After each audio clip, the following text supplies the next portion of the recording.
Happy Hump Day. Welcome back to the Dear Juju podcast. It has been a few weeks. I went on vacazione. I went to Paris, Rome, Capri, Positano, saw the Amalfi Coast with my mother, with my sister. It was so much fun. And I just want to say before I get started, it's okay to take a frickin' break. You know, like as an American, as someone who's deeply American, we don't believe in taking breaks, right? And going to Italy, being in Europe, they love a break, honey. They love a tea time. They love a siesta. They love to take a break. And I took a break with this podcast and started feeling a little bit of guilt, like, oh no, the people, they're going to be so let down. Take a break. Let them miss you. Rejuvenate. Fill your cup back up, bitch. It's okay. All right, that's my little mantra. Now let's get into it. Hello, world. Come inside the Dear Juju podcast. Summer travels are upon us. I love to travel. I live to travel. It is so much fun, mainly because of what happens to me during the travel and what I experience and what I respond to and what I do to respond to. Are you going soon to the Amalfi Coast, to Rome? Now, I have a little bit of my point of view. Okay? Italy is amazing. It is rustic. It's rustica. Okay? I thought of the Amalfi Coast as the French Riviera. And I've been to a little bit of the French Riviera, and she is pristine. And I thought of the Amalfi Coast as the same. It is not. It is much more rustic, more down to earth, a little bit more humble, if you will. That's the difference between France and Italy. Rome was definitely, it's 500 years prior to Paris. So it was way more like ancient and ruins than I anticipated. A lot more of the city is a little bit kind of, grimy, a lot of graffiti, very rustic. It has definitely turned into over tourism. We couldn't even see the Trevi Fountain because there was a line wrapped around and we didn't even go in the high season. So it's very much the tourist is, wow, Americans are everywhere. Just know that that's definitely a thing. I would never go in June, July, or August to the main spots like Rome and those places. There was someone who mentioned to me that they go to little villages outside of Rome and outside of the big cities that are gorgeous and lovely, and you really feel like you're in the Italian way. That's something that's interesting, but do not go to Rome or the Amalfi Coast during June, July, or August. Don't do it. You'll get away with it in May and you'll get away with it in September, but even then, it's still very, very touristy. The Amalfi Coast was basically retired couple, a young couple from Chicago. Retired, a young couple from Atlanta. Sorrento is gorgeous. Picture perfect city. But walking down the streets, she's giving Florida. She's giving retirees in groups, and they're all American. It's very much like, wow, this is very touristy, very a place where retired people go, want to come, want to explore, and young couples want to just have their favorite Instagram photo. We went to a bar, now I'm switching cities, in Positano called Franco's Bar. Absolutely divine. Gorgeous view. Amazing architecture and art. Sick cocktails. Vibe was vibing. Except for the people. No, the people were amazing. It's just not what you expect. So my people were from Texas. I live in London now via LA, via Texas. So my mom, my brother-in-law, and my sister all from Texas. The people to the left from me, Atlanta. 10 o'clock, Chicago. Noon, Georgia. Over here, Seattle. Like, seriously, everyone in there was American. The only people that were Italian were the people waiting on us. They weren't even from Spain or Portugal or literally all Americans. So that's something that you have to expect. You have to expect a lot of tourism and a lot of Americans. And if you can let that wash over you and go, okay, this is not exactly a authentic Italian experience because no one around me is Italian except for the workers, then you're fine. But just know what to expect. The scenery, fantastic. The food, absolutely amazing. The fact that there's everyone spritzing and oliving and salaming at any point, at any time, is absolutely amazing. The food outside of the Italian, we were there for 14 days. So if you're like, okay, I'm kind of sick of having a caprese salad, don't plan on getting anything else. Like, just go get a sandwich.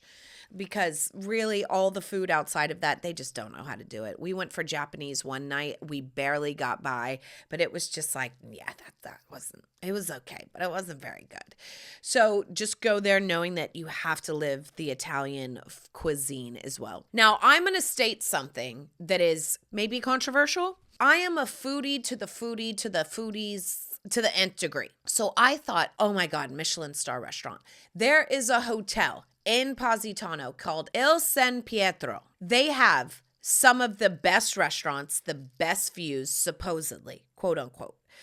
We should have known by the bar. We went to the bar, which was an outside area that you have to book. And it was so stuffy that everyone, after the music played,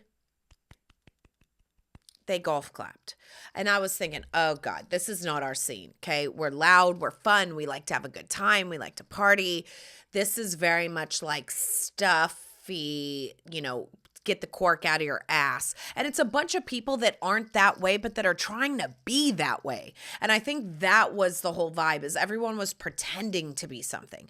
The scenery, absolutely beautiful. Go there, have one cocktail, take your picture, take in the scenery, go to the bar. We went to the Michelin star restaurant Zas. And I was like, I'm going to love this. I fucking hated it. Okay? My food had gold leaf on it.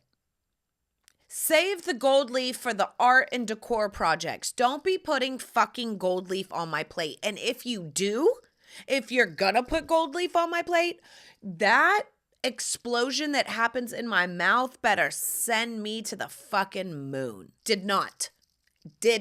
I don't buy into it's a Michelin star, it's the best restaurant, and everyone goes here and everyone says, so, oh my God, I'm just going to cream for everyone. We ain't doing that. I got some kind of shrimp in a kind of wonton situation with fucking gold leaf on it, and it was hot, and then the squid, blah, blah, blah, underneath was fucking cold, and it was a hot, and it was a cold. It was weird. It wasn't good. It didn't taste right. The olive oil sent all of our stomachs funky. They tried to pour it like it was this fancy olive oil. We all were queasy after the appetizers. Next one comes, we got through it a little bit. By dessert, I couldn't even have dessert. I had this taste and flavor in my mouth, and I was like, you guys, something is going on. Everyone at the table felt the same. They were like, it was so rich, it was so trying too hard, it was so too much that we couldn't eat. It was not good. Zas, Michelin star, fuck off. Now, let me tell you, we did go to Ischia, the island from Capri, 45-minute ferry ride. Also very rustic and fun. We went to a castle, and I saw this place on the side of the road that had music playing. And I'm just not talking music. I'm talking good music, like 70s, disco, like good time. They had a little board out to lure people into what they serve. And I saw the board. I said, we're eating here. I'm starving. They said, okay.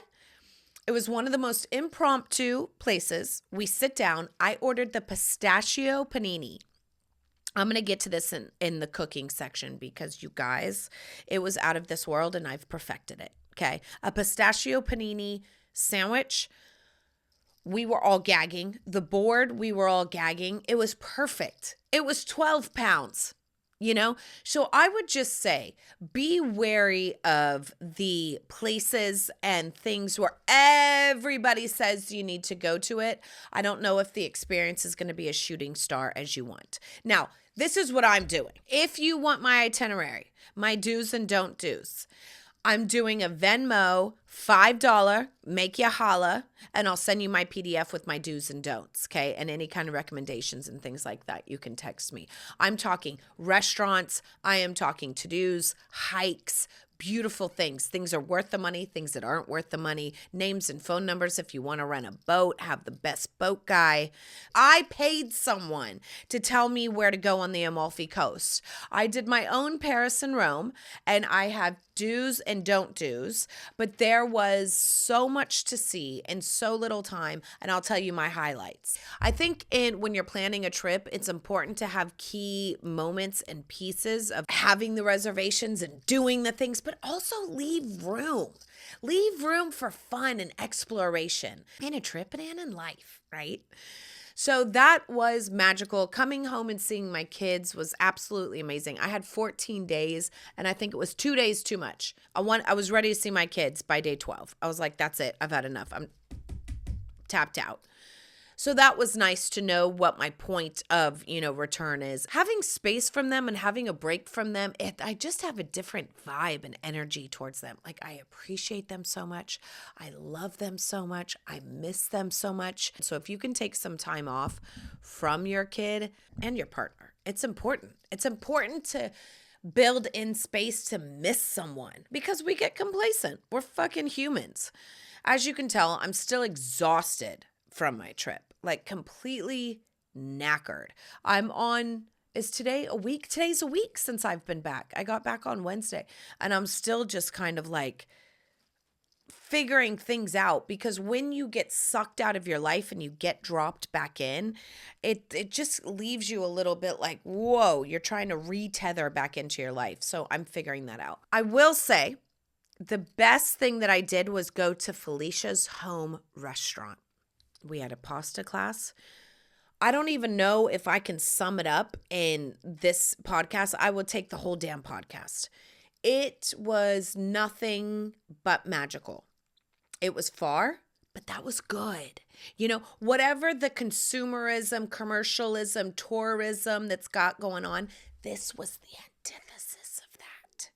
We went up about an hour and 40 minutes up into the hills in Tremonti, and we were in someone's house, and her spirit and her soul and her garden and her life was just giving. It was radiating. It was so beautiful. Changed me kind of energetically. And now I have this newfound purpose of what nature gives us, what food gives us. All I can say is that it was ethereal. It was magical. It was divine. Really. So if you get a chance, if you go to the Amalfi Coast in any region, go to Felicia's restaurant. It's going to be far. It's going to be expensive. It's going to be worth it. Cooking class for 2 people was €650, and the cabs. What nobody prepares you for is the cabs in the Amalfi Coast. Everyone is taking their photo. It's beautiful. You think, oh my God. A cab anywhere is $70. There's no Ubers. So all of the car companies set their price with the hotels, and they just jack it to the eons. So to go to dinner one night and back, it was $70 there, $70 back, €140. To go to Felicia's was $200 there, $200 back, $400 in a fucking car service. So yeah, the whole experience was over $1,000 for 2 people. But like I said, this experience will change you in your cells. Amazing. Follow them on Instagram, Felicia's Home Restaurant, I think it is. Divine. Amazing. Okay, the other thing is that while I was having that magical experience, my husband was here having his magical experience. He read Main Street Millionaire by Cody Sanchez, and she's a bad bitch. I had to look up her sign. She is the exact opposite of me. Like, everything I want to do is create from the ground up. Everything she wants to do is be boring and uncreative. She's very creative in her money-making skills and in her business-making skills. It's just a different form of creativity. Like, I like to create worlds. She likes to buy worlds that are boring and already done. Like, it's very interesting to see the yin and the yang. But if you need a book read, please read Main Street Millionaire. And I feel like I'm going to business school. So I like had this amazing ethereal kind of divine experience. And then my husband's having this very boring intellectual business buying. And it's very interesting to come together after our 2 weeks away and kind of take from each other what we can. And I need to be more business sensed. I can be creative all day long. I can perform all day long. And to be honest, for the past 5 years, going on 6, it's draining me. It's draining me because I keep performing and I keep being creative, but there's no energetic flow back financially. And that it can only be fun for so long. So I feel like this is a divine intervention. If you've read Michael Singer, The Surrender Experiment, another book that you must read, must. If you're listening to this podcast, you must read The Surrender Experiment, period. Like, stop what you're doing because I'm about to ruin the image and the style that you're used to. A little bit of digital underground there for you. Stop what you're doing. Go to iBooks or whatever you get audiobooks. The Surrender Experiment. Basically, it's the philosophy that and the mantra and the meditation that life is bigger, smarter, better, and more knowing than you. Set your ego aside. Check your ego at the door. And life will present you things daily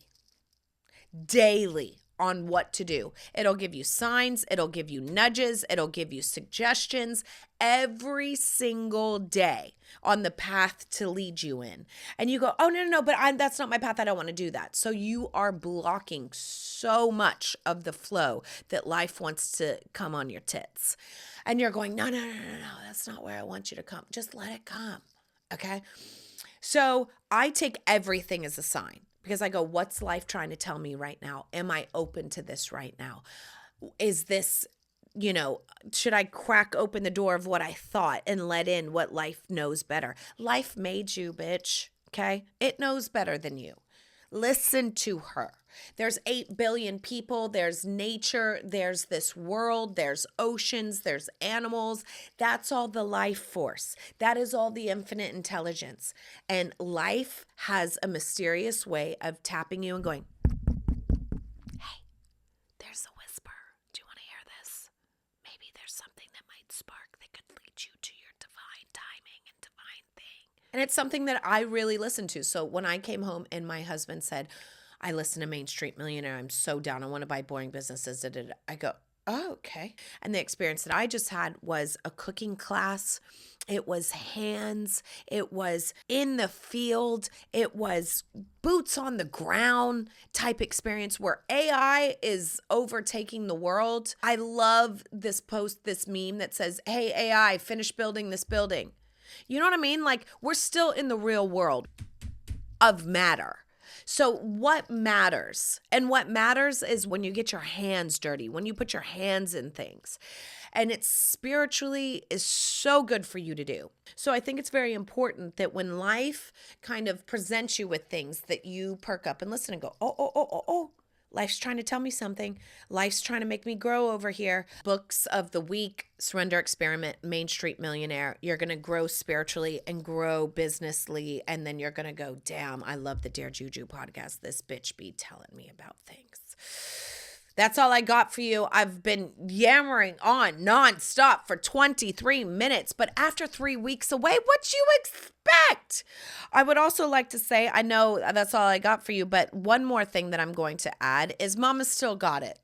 Okay. It's very nice to know that I can go away and get dressed up and still have men hollering at your girl. It feels good. There was a few men that just loved the juju, okay? That just loved the energy. There was a lot that overlooked me, but not everyone loves champagne. How you doing? But there was a few that were just feeling the kid. And I think it's, important for your confidence to go away and go, yeah, I still got it. How you doing? Thank you very much. Now, let's get into some domestic goddessness, shall we? Cooking. You've waited for it. Here it is. I'm going to tell you about this frickin' sandwich in Ischia, the pistachio. This is a Faccocia pistachio panini. Get ready, motherfuckers. Hold on to your stomachs. I came home. I perfected it and made it for my husband. I said, how much would you grade this 10 out of 10? He was like, I shit you not. This is off the GD charts. This is so fucking good. I can't think of anything else. And it's obsessed with my thoughts. I didn't make him 3 days in a row because he was like, I can't take it. I need it again. I was like, oh shit, this panini is a drug. Faccocia. You either make your own or you go get it from a local Italian place that knows how the fuck to do it. I have a local place. You might have a local Italian restaurant that could sell you some. It's got to be Faccocia. Don't try me. This is a sandwich with only like 5 ingredients. The bread is so important. So you get the Faccocia. Obviously, you cut it in half, make it open face. You pop it in the oven really high so it crisps even more. You make your own pistachio pesto. That is what we are going to do on the first Dear Juju Supper Club. We're going to make this sandwich. It's easy. It's fun. We're going to have a spritz. I'm going to take you to Italy. Pistachios. Lemon, zest, lemon juice, olive oil, salt, pepper, a few pieces of basil, just a few, but it's not about that.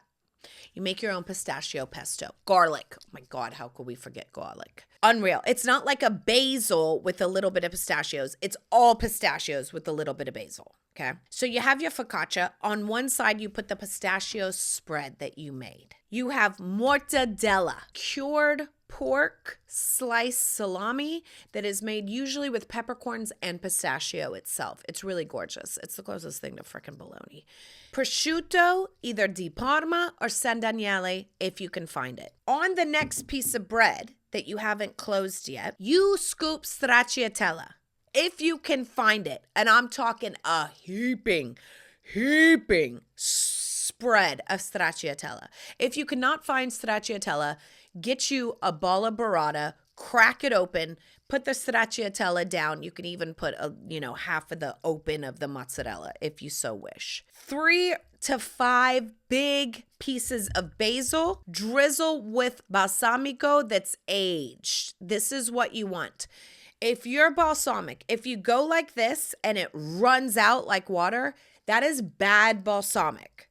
Take it, throw it in the trash can, or just use it in dressings that you blitz. That is not good balsamic. You want Alcito Balsamico di Modena.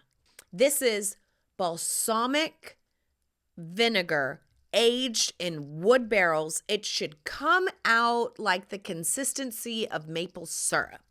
It's not balsamic glaze. It's not something that has been reduced with heat. That's not what you want.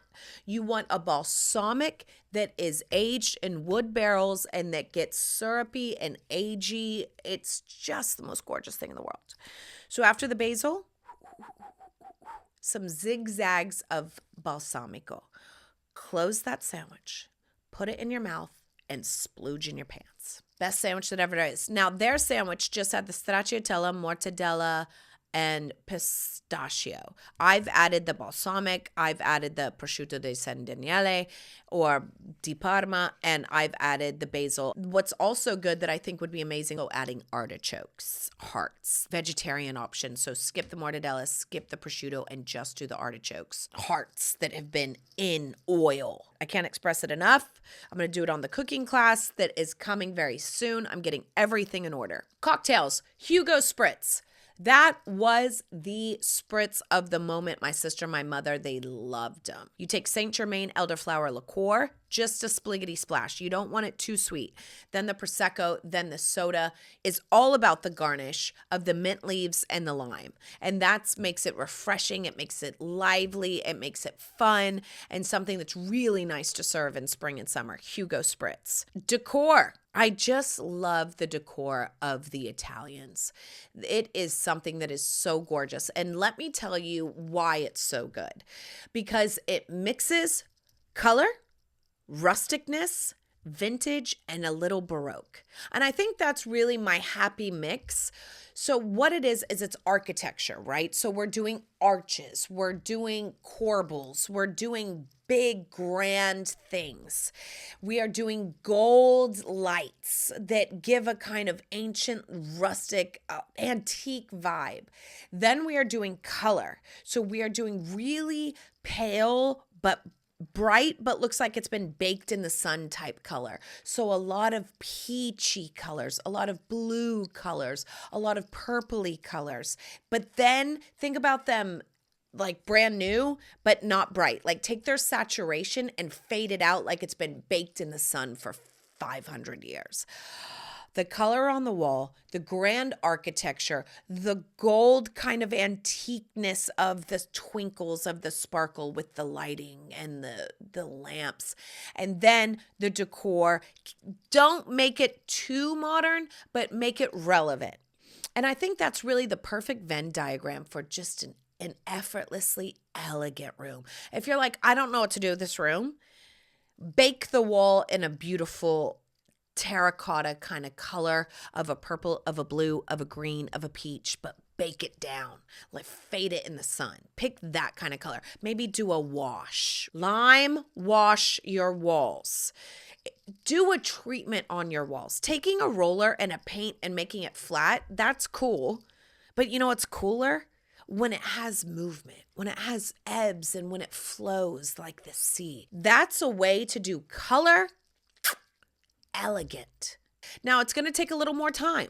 It's going to take a little more involvement, but this is the Italian way for luxury. Italian way for luxury is it takes time, it takes your hands, and it takes thought process. Having someone just slap on a color on your wall isn't going to give you the depth of decor that you're looking for.